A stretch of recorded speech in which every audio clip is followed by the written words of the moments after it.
Subjects of the next one we're looking at. The Electoral Commission apparently is expected to open registration for, well, those members of the public that turned 18 and above but are not in the current register. Mr. Adekuka, I mean, it's been embroiled in some controversy already. These are things already we have, is it Abu Ramadan who has already gone to court? A lawyer has also gone to court over the subject of the issue of the use of the NHIS card because it is stipulated in the law. Roland. And according to the suit, well, it's in the law and they have no business saying that we're not going to use it. So they rather need to go to Parliament for amendments. Roland, I mean, this should not be anything that we're going to fight over.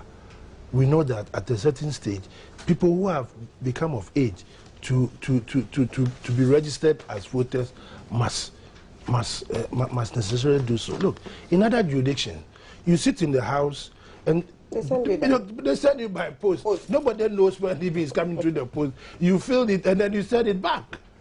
I mean, why do you always have to make fuss about things that, I mean, should naturally happen?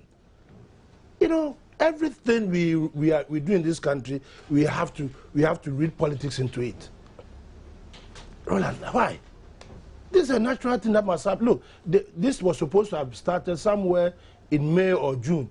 We've gone over it, and now that they want to start again, then at the end of the day, this will not happen at all. And then it comes to election time, and what happens?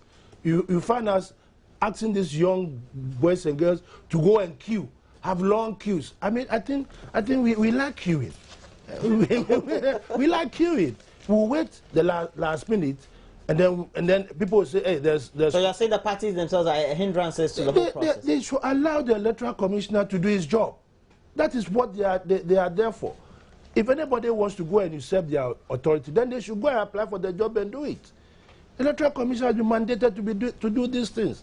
And anytime the electoral commissioner wants to do something, then hell breaks loose. Please. Because there's some level of distrust. What level of distrust? What level of distrust?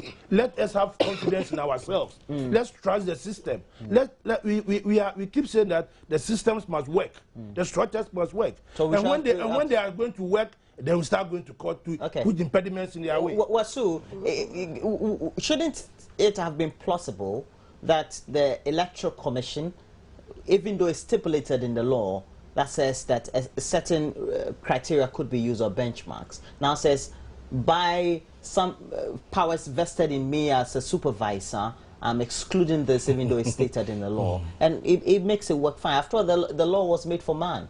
Well, man made the law for itself, for himself or for herself. I suppose so. But I think that you're right. I would hope that the law or by convention they would have certain discretionary powers to say that we will do this or we can't do this or whatever. But you see the party's main concern is that the NHIS card does not show is not restricted to Ghanaian nationals, and that any nationality would be able to go and register. Could use it and register. Could use want it to make one interjection. You will. So just, you know, in England, in UK, whether you are from Azerbaijan or whatever, you have a vote. Once you reside in the place. No, it's true. But we have a regulation. We have a regulation. It's fine. But we haven't reached there yet. You continue. Because you have an interest in the country. Yeah, because you have an interest in the country. But let's not go there. Where you are trading this money? Let's not go there. But we haven't gotten there yet. Yeah. Okay. We're still a majority democracy. So within the confines of our law, it's only Ghanaian citizens that are allowed to vote. So the fear is that if you allow people to come and register with the NHIS, then you are opening yourself up to all that. I think that it's a justifiable fear. Yes, the Electoral Commission could have also looked at it and said, okay, with your fears, these are the ways we are addressing it. But they have decided that this is the way they want to address it, and that within the law, they are entitled to do that once the court has not come out to stop them. I don't. I'm a little worried about it. You know, where they would start the registration, the court will come out later and say something contrary to what they are doing. It creates a or even somebody can take them to court and say because it's not according to law. I think that somebody is. But as political parties, can't we have a seemingly better understanding of ourselves as stakeholders? That we have you as a supervising agency or body, but we still feel that we can trust you enough to say because this is to be exempted, it will be exempted, and once that is undertaken and we have a compiled register, it's free of all the nuances or the disagreements, so to speak. Roland, I believe that we have an electoral commission. All of us have given them some powers to handle election. It's only this country that we hear parties even interfere in the affairs of the electoral commission, and this is even more akin to African countries. You go out, the system is operating. Yeah, because our systems don't work. So because the people who work with the system don't trust the system. No, because we bastardize the system. With what we are doing, we bastardize the system. Okay. Our actions and inactions bastardize the system. But this is plain law. Now, the other side of the argument is we can make do with whatever amendments there are lawfully, and then nobody one day has any business saying anything. And they also want the Electoral Commission to admit that really it was moot or wrong in the first place to put in the law the use of NHIS card or NHIS card as a registration tool. And it went to Parliament for approval. So what were the parliamentary? Were they not? What was also the Electoral Commission doing? That's a question also has been asked severally. Well, we will go on and it's been interpreted. Well, I mean, I guess that we are learning as we go on, and we are tightening things as we go on.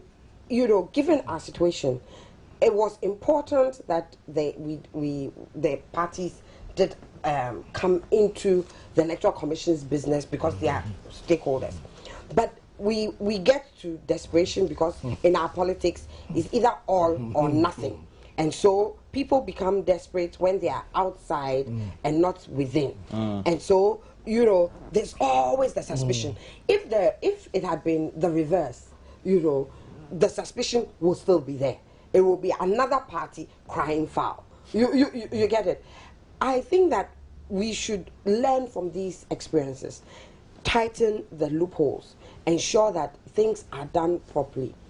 You know, if in the first place, if we had started off just using the the national identification cards, and had gone strictly according to that, you know, that this is what you use, either that or your passport or whatever. That's something that clearly defines your nationality. You know, if that is, I mean, if you don't want other people to listen, then we would have. But we messed up. When the NIA, is it NIA? Yeah, they started affairs. There was all this controversy. Who has this? Who has right to do this? Who has right to do that? We should have then and then, you know, looked into the future and said we will come to a future like this. And that is what the developing countries do, and that is why they get ahead. Because they look, they give different scenarios 10, 20 years ahead. They're always futuristic. They are futuristic, and they give different scenarios, and in giving the different scenarios, they take the actions in the present that prevents those things that are going on. And so maybe we need to start taking the cue from now. Okay. And what are we going to do? We don't, okay, this is our law. It's only Ghanaians who can register. What are the criteria that will allow you to prove your nationality? That is what will be allowed to do. Mr. Adekunle, we have to give you the last word. We know you have to leave. That's right. And so just the last word on the subject before you leave. For me, like I said earlier on, let us trust, have faith in our institutions, and let them work. And as we go on, where there are mistakes, we correct them. But if from the onset, we just don't have faith in them, and we start bastardizing them, we'll end up always marking time. Okay. Mr. Adekoka has a tight schedule this morning, and we say thank you very much for passing through. He has to take leave of us. He has a very busy schedule. And so now, Susan, let's talk about POTAC. They went to court, and subsequently there's been a declaration, etc. Well, I mean, I think that the court says that they should go, has ordered compulsory arbitration, and both parties seem happy with it, from what I hear. The ministry is happy with it. I think that POTAG, from what I heard, also is happy with it. Compulsory arbitration means that they go back to the negotiating table, you know, and when they must draw again and come to an amicable conclusion. So I think it's good. I know that in compulsory arbitration, it means that they have to go back to work and be talking, because you cannot, you know, be doing something different and then be negotiating. So I hope that they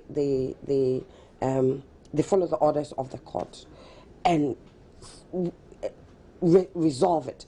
It's been going on for the last 8 weeks or so. You know, they've been out of the classrooms for like, you know, the lecture, for the last 8 weeks, and it affects the academic timetable. And not just that, looking down, it affects the workforce, you know, because your polytechnic are your you know, practical, you know, middle workforce that push the engines of growth in the industry, etc., etc. Now, if you are going to, you know, have that stall, you know, it's problematic. And these are things that we may not see the effect today, but we'll see it in the future. And so we need to make sure that, you know, it's resolved and they go back to in going forward,